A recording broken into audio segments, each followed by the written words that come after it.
The first step towards achieving your dreams is having the right coach. Get the best education with forensic classes by Diksha and make your NET forensic exam dreams come true. Download the app now. Before starting today's class, a quick reminder that we have an application. Application की link आपको description में मिल जाएगी, वहां से आप इसे download कर सकते हैं. आप प्ले स्टोर से भी इसे डाउनलोड कर सकते हैं एंड ऐप स्टोर से भी इसे डाउनलोड कर सकते हैं. जैसे आप एप्लीकेशन डाउनलोड करेंगे आपको लॉगिन करना होगा. लॉगिन करने के बाद आप स्टोर पर क्लिक कर सकते हैं. स्टोर में आपको कोर्स लिस्ट मिलेगी. इस कोर्स लिस्ट में से आप अपना डिजायर्ड कोर्स सेलेक्ट कर सकते हैं एंड एनरोल कर सकते हैं. फॉर एग्जाम्पल, अगर मैं फोरेंसिक साइंस नेट की प्रिपरेशन कर रही हूँ तो मैं फोरेंसिक साइंस नेट का कोर्स सेलेक्ट करूंगी. अगर मैं क्रिमिनोलॉजी की प्रिपरेशन कर रही हूँ तो मैं यूजीसी नेट क्रिमिनोलॉजी का कोर्स सेलेक्ट करूंगी.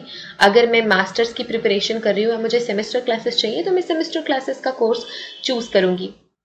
फॉर एग्जाम्पल, अगर मैं यूजीसी नेट फोरेंसिक साइंस की प्रिपरेशन कर रही हूँ तो मैं फोरेंसिक साइंस का कोर्स चूज करूंगी. अगर मैं क्रिमिनोलॉजी की प्रिपरेशन कर रही हूँ तो मैं क्रिमिनोलॉजी का कोर्स चूज करूंगी. इसके अलावा सेमेस्टर क्लासेस भी अवेलेबल है एंड फोरेंसिक के फील्ड में जितने भी entrance examination, BSc entrance examination, MSc entrance examination के कोर्सेज भी अवेलेबल हैं. इसके अलावा साइंटिफिक ऑफिसर, साइंटिफिक असिस्टेंट के कोर्सेज भी अवेलेबल हैं. तो आप अगर किसी भी एंट्रेंस एग्जामिनेशन, किसी भी कॉम्पिटिटिव एग्जामिनेशन की प्रिपरेशन कर रहे हैं फोरेंसिक साइंस या क्रिमिनोलॉजी के फील्ड से, तो वो सारी की सारी क्लासेस आपको सिर्फ और सिर्फ मिलेंगी हमारे एप्लीकेशन पे. तो हमारा एप्लीकेशन डाउनलोड आप कर सकते हैं. Get to download our application and start your preparation with us. So basically we have two types of courses in our application, video lecture course and study material course. So video lecture course में आपको सारी की सारी चीजें मिलती हैं. Video lectures, PDF, study material, mock test, previous year question paper, everything. Study material course में आपको सिर्फ और सिर्फ study material, previous year question papers और मॉक टेस्ट मिलते हैं. वीडियो लेक्चर्स उसमें इंक्लूडेड नहीं होते हैं. So that's the basic difference between video lecture course and study material course. So it's clear now. You can join these classes according to your preparation and start preparing with us. Hello everyone, welcome to our YouTube channel. आज की video में हम पढ़ रहे हैं the arm act of 1959. ठीक है. सो जो आर्म एक्ट 1959 क्या कहता है, जो आर्म्स एक्ट है 1959, it regulate matters relating to the purchase and possession, production, scale, transmission, import, export of arms and ammunition. तो मैंने क्या बोला, आर्म्स एंड एम्यूनेशन. ठीक है. आर्म्स मतलब क्या, आर्म्स मतलब आपके जितने भी तरीके के गन्स हैं. ठीक है. एम्यूनेशन मतलब आपकी बुलेट्स. ओके. सो आर्म्स मतलब बंदूकें एंड बुलेट्स. सो जितने भी तरीके के डिफरेंट टाइप्स ऑफ, चाहे वो कंट्री मेड फायर आर्म ही क्यों ना हो. कंट्री मेड फायर आर्म मतलब जो लोकल फायर आर्म बनाने वाले होते हैं, इलीगल फायर आर्म्स जो बनाते हैं, उन्हें हम कहते हैं कंट्री मेड. ठीक है. जिनका कोई सेट एक स्टैंडर्ड नहीं होता है, वो इन जनरल चीज़ों को यूज़ करके they create a firearm. So जितने भी तरीके के फायर आर्म्स होते हैं, जितने भी तरीके के आर्म्स होते हैं एंड एम्यूनेशन, सो ये जो एक्ट है वो रेगुलेट करता है matters related to the purchase, आपके बंदूकों का परचेज या बुलेट्स का परचेज, पोजेशन. अगर मैंने रखा हुआ है अपने पास, फॉर एग्जाम्पल मेरे पास 2 गन है, मेरे पास 24 एम्यूनेशन है या 24 बुलेट्स हैं, सो वो पोजेशन. सो अगर मैं परचेज कर रही हूँ, अगर मैं पजेस करके भी रख रही हूँ, if those arms and ammunitions are in my possession, तो भी इसी एक्ट के अंदर कवर होगा. प्रोडक्शन, सो मैं प्रोड्यूस भी नहीं कर सकती. सेल, मैं मार्केट भी नहीं कर सकती, सेल भी नहीं कर सकती. ट्रांसपोर्टेशन, मैं एक जगह से दूसरी जगह भेज भी नहीं सकती. ना तो इम्पोर्ट किया जा सकता है, ना तो एक्सपोर्ट किया जा सकता है. और अगर कोई भी इन सारी चीज़ों में इन्वॉल्व हैं तो वो सारी चीज़ें इसी पर्टिकुलर एक्ट के अंदर पे कवर होगी. ठीक है.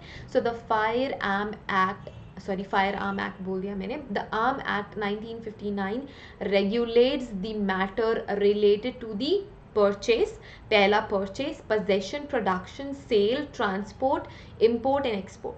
सो ये सारी चीज़ों से जो भी मैटर है वो डील करेगा द आर्म एक्ट 1959. इसके अलावा it defines a particular class of prohibited weapons. So ये जो एक्ट है ये उन प्रोहिबिटेड वेपन्स के बारे में भी बताता है जो कि प्रोहिबिटेड है, यूज़ नहीं किए जा सकते। आप किसी भी सूरत में उन्हें यूज़ नहीं कर सकते। अगर आप करते हो तो आप लीगली बाउंड हो एंड आपको उसके कॉन्सिक्वेंसेस झेलने होंगे। सो ये जो प्रोहिबिटेड वेपन्स जो हमने कैटेगरी बनाई प्रोहिबिटेड वेपन्स की, वो भी द आर्म एक्ट 1959 में कवर होगा। ठीक है, it defines particular class of prohibited weapons, particular class of prohibited weapons and ammunition. देखो वेपन के साथ साथ हम एम्यूनेशन से भी डील कर रहे हैं।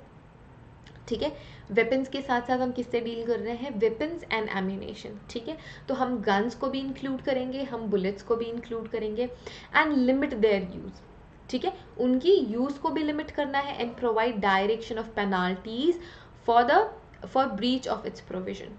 ठीक है, तो हमें पेनाल्टीज भी बतानी है कि अगर प्रोहिबिटेड वेपन्स किसी के पास मिले तो क्या पेनाल्टीज लगेंगी, कौन कौन सी पनिशमेंट उस पर्सन पे लगने वाली है। ठीक है, सो वो पर्सन कौन कौन सी पनिशमेंट के लिए लायबल होगा। सो अगर ये कोड ब्रीच होता है, ठीक है, फॉर एग्जाम्पल XYZ जो गन है वो प्रोहिबिटेड है एंड वो मेरे पोजेशन में है या मैंने रखी हुई या फिर मैं सेल परचेज इम्पोर्ट एक्सपोर्ट में इन्वॉल्व हूँ, तो एक तो ये आर्म एक्ट 1959 के अंदर प्रोहिबिटेड है। अगर मैंने इससे रिलेटेड कोई भी एक्टिविटी की तो मैं लायबल होंगी फाइन एंड पनिशमेंट के। सो ये फाइन और ये पनिशमेंट द आर्म एक्ट 1959 बताता है। ठीक है, अगर मैंने ये कोड ब्रीच किया तो। अब ये जानना है व्हाट इज आर्म एक्ट 1959। सो जो 1959 वेपन एक्ट है is an act of parliament. ठीक है, वेपन एक्ट और आर्म एक्ट। ठीक है, सो सिर्फ और सिर्फ फायर आर्म ही नहीं, जितने भी वेपन्स होंगे वो द आर्म एक्ट 1959 के अंदर इंक्लूड होगा। अब जैसे कि मैंने बोला इट इज़ एन एक्ट, तो ये क्या होता है, एक पार्लियामेंट का एक्ट है। It is an act of parliament of India which controls issue relating to the acquisition, जो कि अभी जस्ट हमने पढ़ा, acquisition, ownership, production, selling, transport, import export of weapons and ammunition, I am so sorry for that, and ammunition and licensing. ठीक है, अब आपने कई बार सुना होगा कि कुछ लोगों के पास लाइसेंस वाली बंदूकें होती है या लाइसेंस्ड फायर आर्म्स होते हैं। ठीक है, डिफरेंट सिचुएशंस के अकॉर्डिंग लाइसेंस मिलते हैं and then they can have guns और फायर आर्म्स विद देम। तो ये सारी चीज़ें भी द आर्म एक्ट 1959 के अंदर कवर होंगी। ठीक है, सो ये पार्लियामेंट का एक एक्ट है, इंडियन पार्लियामेंट का एक एक्ट है 1959 वेपन एक्ट और arms act, which controls issues related to acquisition, ownership, production, selling, transport, import, export of weapon and ammunition. ठीक, it also helps government officials concerning the matter of exercise powders. हाँ, exercise powders. So ये government की help करता है। It lays down like any other substantial law, जैसे कि हमारे पास CRPC है, IBC है, इंडियन एविडेंस एक्ट है, वैसे ही ये एक एक्ट है। ठीक है, the penalties and punishment associated with the violation of the laws relating to the act. अगर कोई भी वायलेशन हो रहा है लॉ का एंड या फिर जो भी एसोसिएटेड है इन सारी चीज़ों से कोई भी एसोसिएटेड कोई एक्ट है, अगर वो ब्रीच हो रही है तो पनिशमेंट हमें, जब भी कोई भी पर्सन वायलेट करेगा इन लॉज को, तो जो भी पनिशमेंट होने वाली है वो भी ये एक्ट इंक्लूड करता है। ठीक है, this act deters many Indians for possessing guns to prevent any other future possibility of an civilian rebellion. So आपने एक मूवी देखी होगी who killed Jessica, I guess if I am not wrong, क्योंकि मैंने बहुत सालों पहले देखी थी। सो उसमें बेसिक यही ही ओवरऑल केस है कि एक पर्सन ने, जो गर्ल होती है जिसका नाम होता है जेसिका, उसको शूट कर देता है वो पर्सन एंड उस पर्सन के पास कोई पोजेशन नहीं होता, लाइसेंस नहीं होता फायर आर्म रखने का। सो इससे ही हमें कंट्रोल करना है, हमें कोशिश करनी है कि लोगों के पास फायर आर्म्स ना हो, जिसकी वजह से सिविलियन रिबेलियन या फिर एंगर में या फिर किसी भी एंगर या फिर किसी भी तरीके के रेज में या फिर एंगर में या फिर किसी को किसी से बदला लेना है, तो इन सारी सिचुएशंस में फायर आर्म्स का इस्तेमाल ना हो या फिर किसी भी तरीके का वेपन का इस्तेमाल ना हो एंड हम एक हारमोनी एंड पीस मेंटेन करें सोसाइटी में। अब अगर हम हिस्ट्री और बैकग्राउंड देखते हैं द आर्म एक्ट 1959 की, सो ये जो एक्ट है, this act history dates back to the colonial times. जो ब्रिटिशर्स थे, British people were terrified by Indians after rebellion of 1857.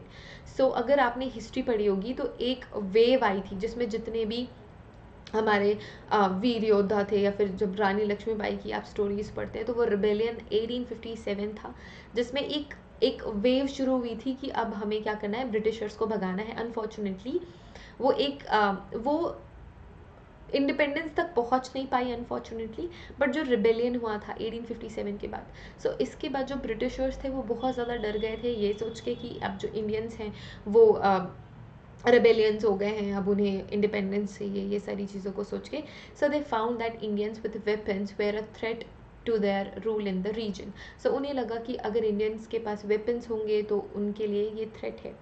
So, to dismiss the likelihood of another mass rebellion, they implemented the Indian Weapon Act 1878. तो उन्होंने क्या किया कि अगर फिर से ऐसी कोई सिचुएशन ना देखनी पड़े तो उन्होंने एक एक्ट बनाया, Indian weapon act 1878. So according to this law, without prior approval और prior licence, no Indian was permitted to hold arms. तो ये जो उन्होंने लॉ बनाया था अपने फ़ायदे के लिए, इस लॉ में क्या कहा गया कि कोई भी इंडियन बिना परमिशन के, बिना अप्रूवल के किसी भी तरीके के वेपन का पोजेशन नहीं कर सकता. Okay, so during this time, during the tenure of Lord Lytton's, this rule was enacted and adopted. तो तब ये इनैक्ट हुआ, अडॉप्ट हुआ. ठीक है. All Europeans were exempted for this act, while strict controls and penalties were imposed on Indians who had some form of arms. तो जो Britishers थे या जो यूरोपियंस थे उनको इस एक्ट में कवर नहीं किया गया. स्पेशली ये सिर्फ और सिर्फ इंडियंस के लिए था कि अगर इंडियंस के पास किसी भी तरीके के वेपन्स मिलते हैं तो उनके खिलाफ पेनल्टीज एंड पनिशमेंट्स होती थी. Mahatma Gandhi and other national leaders were firmly opposed to this. He said among the many misdeeds of British rule, history will consider the act of depriving an entire nation of arms as the backest. तो ये सारी चीज़ें कुछ उस समय में हुई थी, वो है बिकॉज हम हिस्ट्री पढ़ रहे हैं तो history is not that important, but it's like a story, तो हम पढ़ लेते हैं. The Indian weapon act 1978 after independence was replaced by the arms act.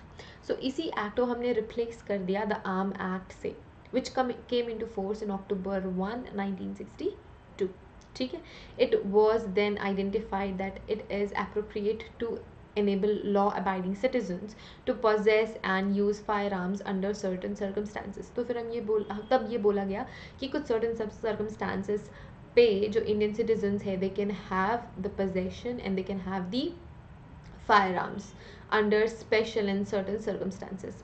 The act does come into force, therefore, although the Arms Act 1959, the freedom to keep and bear arms was not made a constitutional right, but was accepted as a civil right. देखो ये constitutional right नहीं है किसी भी तरीके का weapon रखना या firearm रखना, but ये एक civil right है. If you need it under certain circumstances, so you can have it.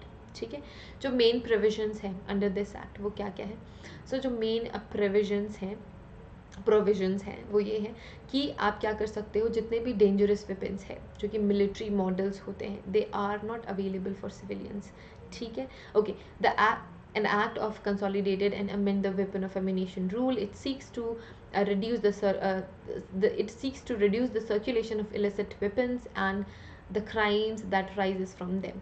So जितने भी illicit weapons लोगों के पास होंगे तो उतने ज़्यादा ही क्राइम बढ़ेंगे. मिर्ज़ापुर देखी होगी सबने, है ना. तो जितने easily available weapons होंगे लोगों के पास उतने ही ज़्यादा क्राइम बढ़ेंगे एंड हम एक हारमोनी पीस मेंटेन नहीं कर पाएंगे सोसाइटी में. सो जो मेन प्रोविजन है द आर्म एक्ट 1959 की वो क्या है, that the dangerous weapon of military models are not available for civilians. So मुझे मशीन गन नहीं मिल सकती मेरे प्रोटेक्शन के लिए. If I need fire arm और मेरे पास कुछ ऐसे सर्कमस्टांसेस है, NH10 I think Anushka Sharma की मूवी है, उसमें उसके पास आई गेस वेपन होगा, बहुत सालों पहले देखी थी अगेन मैंने ये मूवी. सो अगर आपके पास पोजेशन, अगर आपके पास सारे के सारे सर्कमस्टांसेस ऐसे हैं कि आप फायर आर्म रख सकते हैं, तो भी आपको कोई मिलिट्री मॉडल्स की गन्स या मशीन गन्स नहीं मिलेंगी, ऑटोमेटेड गन्स नहीं मिलेंगी. ठीक है. The act allows gun for self defence. जैसे कि मैंने कहा ये सेल्फ डिफेंस के लिए मिलती है to reduce to like it gives the security. अगर आपके पास ऐसे सर्कमस्टांसेस है तो सेल्फ डिफेंस के लिए मिलेगी under license. According to the rule no person can acquire और possess any weapons. No person can acquire and possess any weapons or ammunition unless he or she has a license issued under provisions of this act.